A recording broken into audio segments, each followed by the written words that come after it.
Bonjour à tous. Aujourd'hui, c'est la journée mondiale de l'alimentation et nous allons nous intéresser aux nouvelles méthodes insolites de production de fruits et légumes et tenter de voir si elles apporteront une solution pour nourrir une bonne partie des 10 milliards d'humains que nous serons en 2050, enfin d'ici là. On a peut-être le temps de voir, mais on a aussi des solutions à trouver. À mes côtés, pour en parler, j'ai Patrice Degnaud, qui est fondateur de Maisons et Services et fondateur de Mon Coach Légumes. Bonjour et bienvenue. Bonjour. Alors, vous nous expliquerez dans un instant le concept de ce que vous avez créé. Et en face de vous, Céline Lenné. Bonjour. Bonjour. Vous êtes directrice d'Alim Avenir. Rappelez-nous en quelques mots ce qu'est Alim Avenir. Alors, Alim Avenir, c'est un cabinet de veille et de prospective qui propose une expertise indépendante aux acteurs publics ou privés, des industries agroalimentaires ou de la distribution, sur les comportements alimentaires et qui exerce une veille permanente sur les tendances émergentes. D'accord. Et quelles sont les enquêtes que vous menez ? Alors, je m'appuie sur de nombreuses données quantitatives, qualitatives, pour essayer non seulement de repérer des tendances, parce que ça, tout le monde un petit peu peut le faire, mais de mesurer leur importance et de mesurer leur évolution. Alors, je croise ces données et également, pour apporter de l'analyse, je m'appuie sur des experts, des chercheurs que j'interroge sur chacun des sujets. Et tout ça dans quel but ? Alors, le but, c'est de savoir si ces tendances vont se renforcer, vont devenir importantes, vont être significatives à l'horizon 2030, 2040, donc se projeter dans l'avenir. Et en l'occurrence, pour notre sujet, quel constat vous êtes amené à faire ? Alors, il y a beaucoup de constats, je ne vais pas pouvoir tous les développer ce matin, mais un des constats qui paraît particulièrement intéressant dans le sujet d'aujourd'hui, c'est la recherche d'une reconnexion avec son alimentation, la recherche de produits locaux, aussi également le besoin de réassurance du consommateur, savoir d'où viennent ces produits, alors ces fruits et légumes, et plus largement, d'où vient son alimentation, comment elle a été cultivée, d'avoir une transparence par rapport aux méthodes de production et d'avoir donc des circuits qui soient plus courts. Alors, concernant les méthodes de production, aujourd'hui, on en est où ? Alors, aujourd'hui, ce qu'on observe, mais c'est assez émergent, ça fait que quelques années, c'est la multiplication de projets d'agriculture urbaine, high-tech et commerciale. Oui. On a des photos, d'ailleurs. Oui, voilà, on va lancer quelques exemples, effectivement, qu'on peut observer de par le monde. On voit ça en Amérique du Nord, on voit ça au Japon. On voit ça également un petit peu se développer en Europe. Là, c'est où ça, par exemple, ça, c'est la ferme Loufa au Canada. Enfin, il y en a deux à Montréal et à Laval. C'était la première en 2010, donc on voit c'est très récent.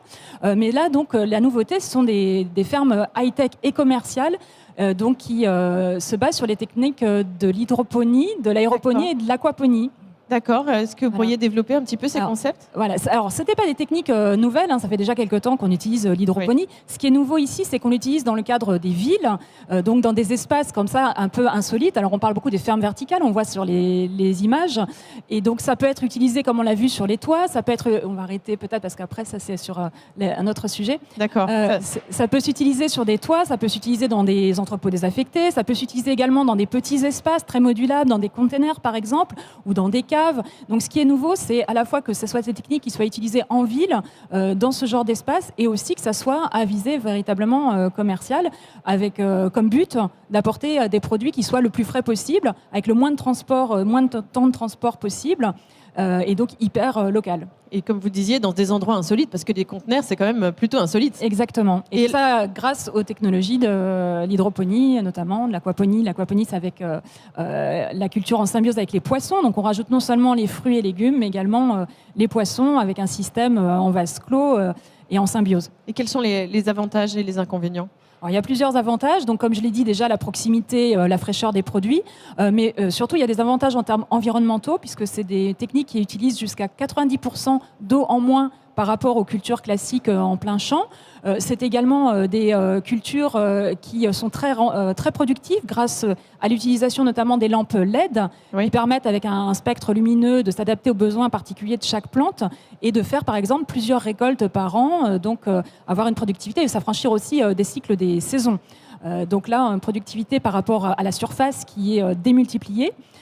Et puis donc d'avoir aussi des produits qui sont souvent sans pesticides, sans herbicides, sans fongicides, à tel point que par exemple aux États-Unis ils peuvent être labellisés bio, ce qui n'est pas le cas en Europe à cause du règlement européen. Bien sûr. Mais donc on peut dire que c'est des produits qui sont aussi bio que le bio. Et puis je le disais, la fraîcheur également, et la proximité. D'accord. Et alors, vous suivez aux quatre coins du monde des structures comme ça, comme au Japon, aux États-Unis, qui proposent des productions urbaines. Eh bien, de quelle manière est-ce qu'elles fonctionnent? Alors, comme je le disais, c'est des structures commerciales, donc elles vendent leurs produits. Et ce qui est intéressant, c'est de voir qu'il y a de plus en plus des partenariats qui se font avec, par exemple, des distributeurs, des supermarchés. D'accord. On a vu tout à l'heure rapidement, par exemple, Urban Farmers, qui est donc un producteur de ce genre de technique en Suisse, qui propose des produits qui sont vendus dans le magasin Migros, supermarché Migros voisin. D'accord. Et parfois, ça peut être aussi, d'ailleurs, dans le supermarché. Je ne sais pas si on a vu tout à l'heure l'illustration d'un magasin Métro Cash & Carry à Berlin, où là, c'est carrément dans le magasin, les gens peuvent aller cueillir leurs herbes aromatiques, en l'occurrence. Donc, il y a cette recherche, encore une fois, de l'hyper-local. Et en France, on en est où de tout ça? On commence à avoir quelques projets qui se développent, mais on était quand même un petit peu en retard, entre guillemets. Donc, il y a notamment le projet de ferme urbaine lyonnaise, dont le projet pilote est en train d'être mis en place, va être inauguré dans quelques jours d'ailleurs à Villeurbanne. D'accord. Et puis, il y a d'autres projets plutôt... Alors ça, c'est un gros projet, par exemple, qui associe des écoles d'ingénieurs, Bonduel, qui est financé par la Banque publique d'investissement. Mais il y a des projets aussi de start-up. Par exemple, pour n'en citer qu'une, il y a Agricool qui a commencé à implanter un container à Bercy pour cultiver des fraises. Il fait 4 écoles par an également. Et qui a le projet, alors c'est un projet, de développer une centaine de containers l'année prochaine qui seront installés dans Paris et en Île-de-France, donc pour qu'on ait ces fraises cultivées, encore une fois, sans pesticides et tout près de chez nous. Bon, intéressant, on va voir ça, on va suivre ça de très près. Qu'en est-il de l'autoproduction? Alors, l'autoproduction, ça se développe aussi depuis quelque temps. On peut l'observer à travers un certain nombre de chiffres. Alors, il y a une enquête pour le CIAL TNS Sofres, c'est 46% des Français qui cultivent quelques produits alimentaires pour leur propre consommation. Bon, là-dedans, bien sûr, il doit y avoir aussi des herbes aromatiques. Il n'y a pas 46% des Français qui ont leur protégé. Enfin, on pourra poser la question, mais je ne suis pas sûre qu'on en soit déjà à ce chiffre. On le voit aussi à travers les ventes de jardinerie, également de poules, d'ailleurs, pour produire des œufs. Donc, oui. C'est quelque chose qui se développe aussi. Bon. Vous connaissez mon coach légumes? Oui, tout à fait. Vous connaissiez avant de rencontrer Patrice Degnaud? J'avais lu un article, effectivement. Je ne connaissais pas. Maintenant, j'en sais un petit peu plus et on va rentrer un peu dans le détail, mais je trouve ça très intéressant. D'accord, mais c'est aujourd'hui que vous faites connaissance, finalement. Oui, tout à fait. Alors, Patrice Degnaud, parlez-nous de ce concept de mon coach légumes. Bah, écoutez, déjà, mon coach légumes, comme vous le savez, c'est Maison et Services, qui est un réseau d'entrepreneurs indépendants. Service à la personne. Vous allez voir, c'est important d'en reparler puisque on est là pour justement accélérer une tendance qui existe. C'est surtout pas une mode, c'est une vraie tendance. Et donc, Maison et Services, entreprise de proximité dans le champ des services à la personne, ménage, repassage. Alors là, vous allez me dire pour l'instant, on en est loin, mais jardinage. Et jardinage, tonte de pelouse et taille de haie. Sauf qu'il y a quelques années, moi j'ai eu une demande particulière d'une dame qui venait de perdre son mari récemment et qui avait besoin, elle, de continuer à faire vivre son jardin. Or, on s'est aperçu, c'est tout bête, mais il y a eu un saut de génération.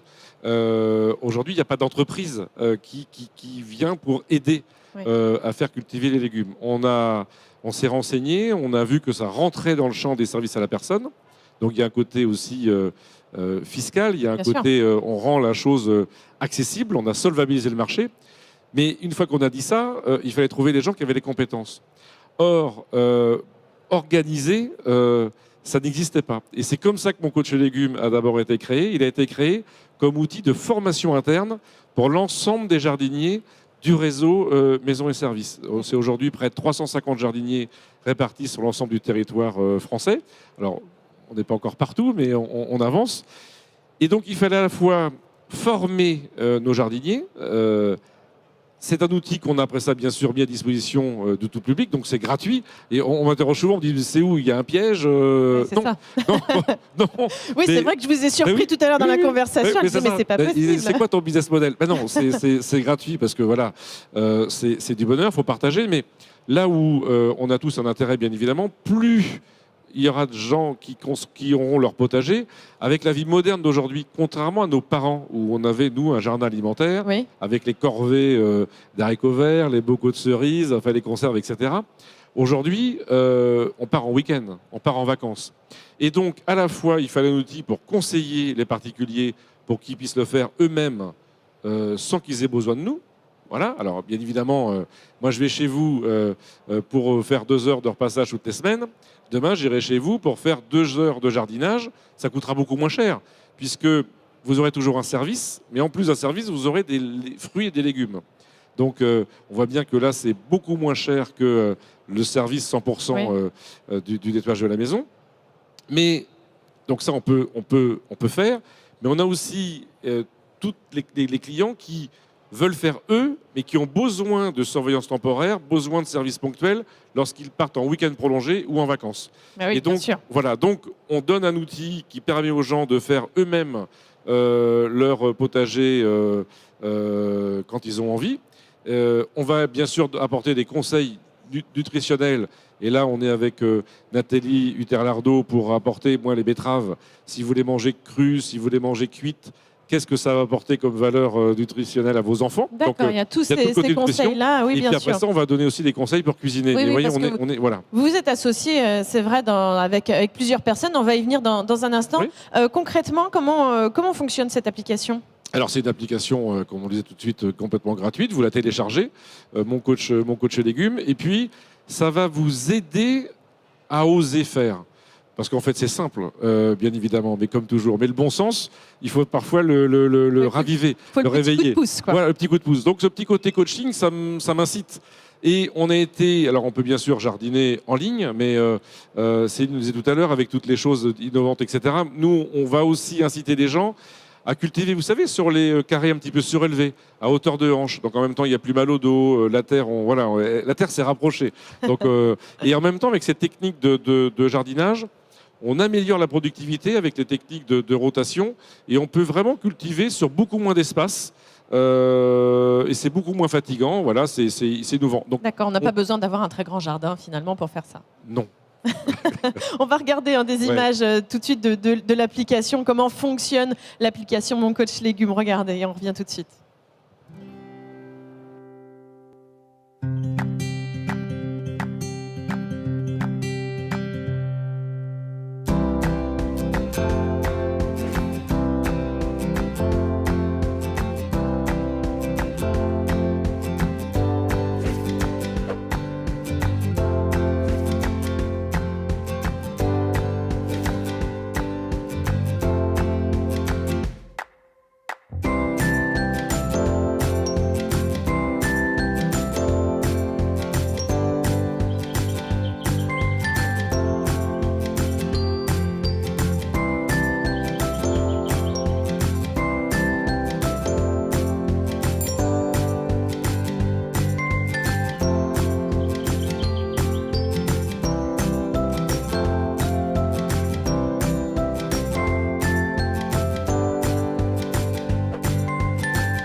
Elle est sympa cette petite vidéo. Ah oui, hein. Prêt à potager. Voilà, c'est ça. Combien d'abonnés est-ce que vous avez depuis sa création? Aujourd'hui, on vient juste de démarrer. On est à 8000 abonnés. Mais... C'est pas mal déjà. Oui, c'est pas mal, mais on avance et puis les choses se font avec beaucoup de simplicité. C'est vraiment, on le voit, d'abord c'est du bonheur, c'est du plaisir. C'est surtout pas une mode, c'est une vraie tendance. Après, il y a des gens, on peut le faire, c'est aussi pour éduquer les enfants. Bien évidemment, ça a été dit tout à l'heure par Céline, on mange sain. Vous savez que le premier médicament, c'est quand même son alimentation. Donc, de manger des produits qu'on a eu le plaisir de cultiver. Il y a bien sûr cette notion agréable, mais c'est surtout, c'est sain, quoi. On sait d'où ça vient. Voilà. Et nous, on conseille une agriculture justement raisonnée avec qui mettre à côté de qui, c'est ce qu'on appelle le compagnonnage, quoi faire pour éviter les maladies. Et bien sûr, il y a cette communauté après qu'on fédère où vous pouvez poser une question. J'ai mes feuilles de tomates qui ont telle maladie. Il y a un internaute qui répondra. Nous, bien sûr, on va répondre, on va aussi modérer, mais c'est aussi toute cette communauté qui va grandir et qui va échanger pour que gratuitement chacun puisse faire ses légumes parce que ça a du sens. Et les choses qui ont du sens, ça marche toujours. Oui, voilà une bonne initiative, bravo. Voilà. Alors vous êtes accompagné, vous êtes associé avec 3 experts. Frédéric Jonot, meilleur apprenti et primeur de France. Primeur de France Primeur. C'est ça, oui, meilleur ouvrier de France. Alors, Frédéric Jonot, c'est un chef, c'était le premier qui était le meilleur ouvrier de France dans sa catégorie fruits et primeurs. Alors, il est plus seul aujourd'hui, mais c'est vraiment un pionnier. c'est extraordinaire parce que c'est. Ah, mais j'ai été regarder moi quelques petites vidéos. Je vous invite à aller les regarder sur YouTube. Oui, Ils vraiment. proposent plein de petites choses super sympas et en fait super simples à réaliser avec des légumes et des fruits. Je trouve ça vraiment très intéressant. Vous êtes aussi associé avec, donc vous en parliez tout à l'heure, Nathalie Hutter-Lardot, donc qui est nutritionniste. Oui, alors bien connue ici sur le ciel. Là aussi, il fait que c'est du sens. Parce que qu'est-ce que je vais manger? La première chose, c'est, vous savez, l'anti-gaspillage. C'est de dire, j'ai envie de manger des radis dans 3 semaines, donc je vais les semer demain et je les mangerai après. Et qu'est-ce que ça a apporté voilà. Donc, tout là, ça, c'est le vrai package, finalement. On va de. Non, mais c'est ce que nos grands-mères, c'est ce que nos grands-mères connaissaient. Oui. C'est ce que nos grands-mères connaissaient, c'est tout. Si j'ai un rhume, je mange quoi? La rhubarbe, ça va m'apporter quel. C'est tout. Et en même temps, éviter aussi cette routine. Vous savez, on est tous pareils. Hein, on mange toujours les mêmes choses parce qu'on achète toujours les mêmes choses.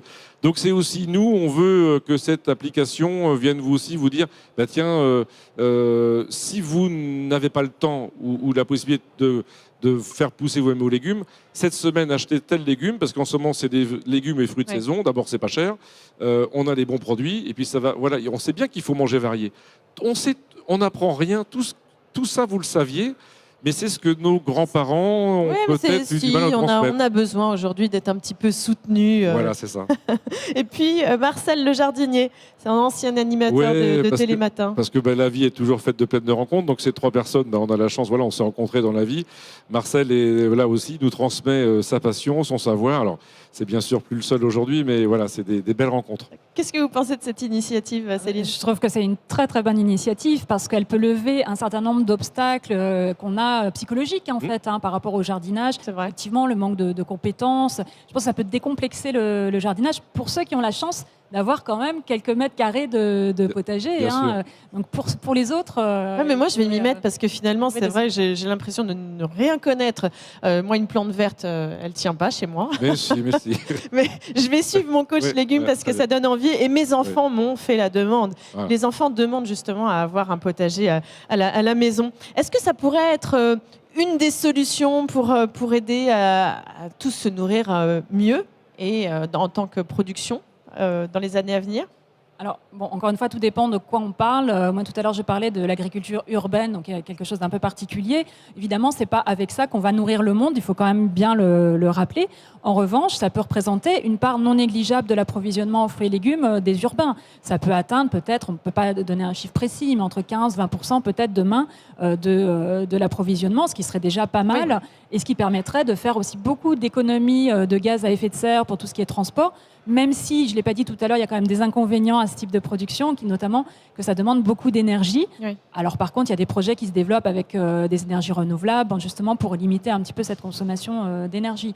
Mais ça pourrait représenter, et puis aussi ça peut encore une fois donner l'envie de manger des produits qui soient plus locaux, plus de saison. Donc en cela, ça a un rôle pédagogique. Bien sûr. Oui, et puis le goût.